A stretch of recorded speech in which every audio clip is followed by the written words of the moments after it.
Mongolian wolves, elegant, efficient predators, are in a precarious position.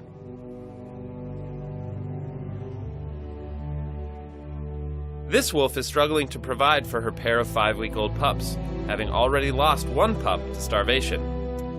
Well, this took a turn. She'll need to be fast, tenacious, and damn lucky to ensure her young pup's survival.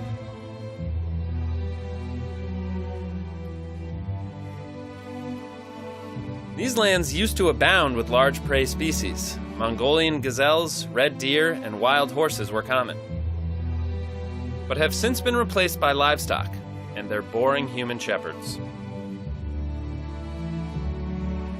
Sheep make tempting targets for wolves, but attacking them is extremely dangerous. The humans fight back, like with guns and stuff. Wolves can smell prey more than a mile away, but catching the prey is the hard part. This rabbit is barely a mouthful, but it'll have to do for now. I also ordered the calamari.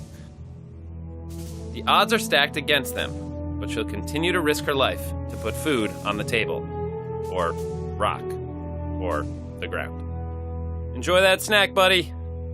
Nom nom nom nom nom nom nom. Have a good rabbit.